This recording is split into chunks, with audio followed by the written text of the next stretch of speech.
slip away at Michigan, but you're never going to win when you turn it over 17 times and miss 9 free throws. So, we've just got to continue to improve, stay positive, and we got 5 of 7 at home, so we got to take advantage of that. So we look forward to tomorrow. Thanks, Coach. Let's go ahead and open it for questions from the media, please, Tyler. If you'd like to ask a question during this time, simply press star, then the number 1 on your telephone keypad.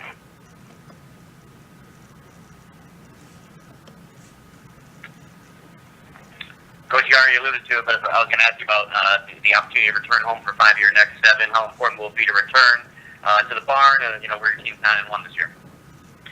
Yeah, I think the comfort of playing at home will certainly make everybody feel a little bit better.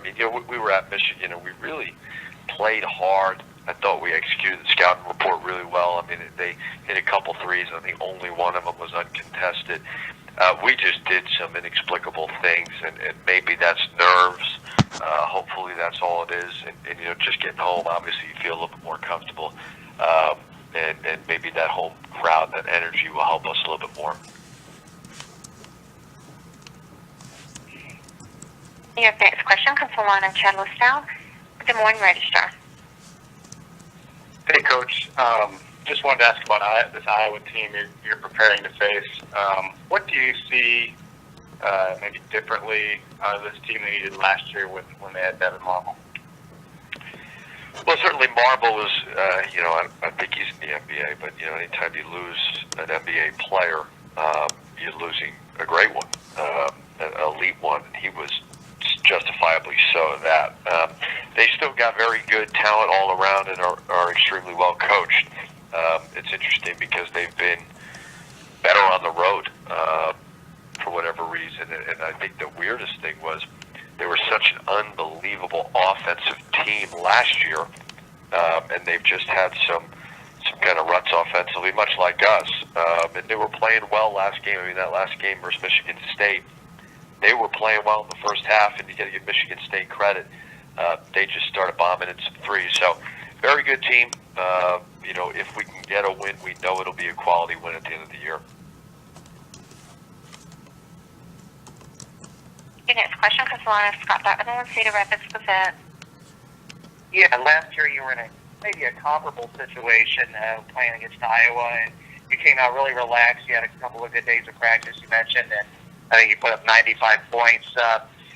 What was it about that game that you recall that enabled you guys to be so relaxed? And I think you hit 8 straight threes at one point. And how did that kind of catapult you to getting the NIT title the way you did? Well, I think Austin Hollins, he had like 27 points or a career high. He made some big-time threes, and we did get hot. It was a fun game to watch. It was the traditional, as people claim our conferences, Big Ten basketball. It was a lot of fun. Obviously, it was more fun because we won. But, I think more than anything, we're in a little different state than we were last year.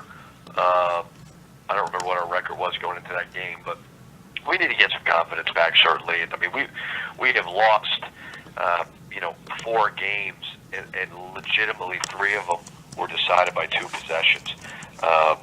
So that's a tough part of playing in this conference. But hopefully the balls start bouncing our way a little bit, and we're certainly going to create our own luck as well. When you look at Andre Hollings' career, and last year I think he played hurt most of the rest of the season, what do you expect from him? Is this kind of his time to elevate a program now that he's a senior?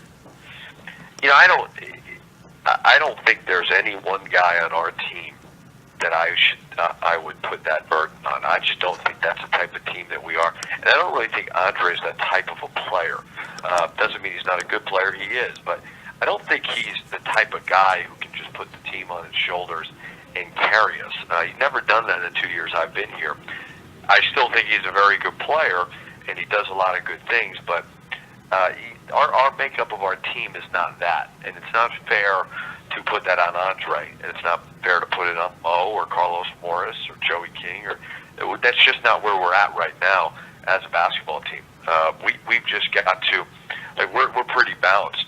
We've got potentially, I think, 6 guys close to double-digit scoring. that's not really the problem. The problem is, you look at last game versus Michigan, I mean, legitimately inexplicable turnovers.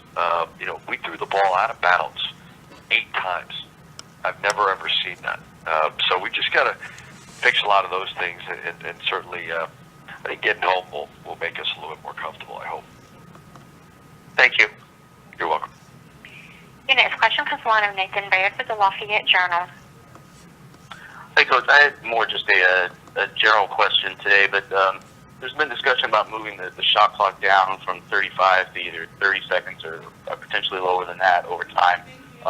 What are your thoughts on that? Do you think it would be a good thing or a bad thing for the game? Well, is women's basketball 30? Yeah, I believe so, yeah. Yeah, I believe it is. I don't know why the women's game can do it and we can't do it. It just seems like it would make sense. I think it's good for everybody. And I don't know how much of it's really going to change. I don't think there's a whole lot of guys that get deep. Well, at least we don't get deep into the clock. There's nothing that frustrates me more than a shot clock violation. So I think it makes sense. Let's do that.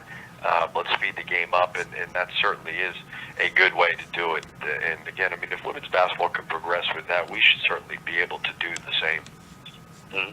And just a quick follow-up. Do you think it's something that could potentially award good defense just because, that's 5 less seconds that you have to hold a defensive possession? Well, I'd certainly like to see it just because it's I guess that finishing the play is huge, and in the last 5-6 seconds, a lot of good or bad things can happen. So I don't know if it's really awarding good defense, but I think it's just everybody will adjust. It's like anything else. When you make a change, everybody will adjust quickly, and everybody wants to see more scoring. They want to see the pace picked up, and you just hope that the concern would be, all right, now are you getting bad shots if you do that? But I don't think you would. Thanks a lot. Yep. Coach, thanks for your time this morning. We appreciate it. Thanks. Talk to you next week.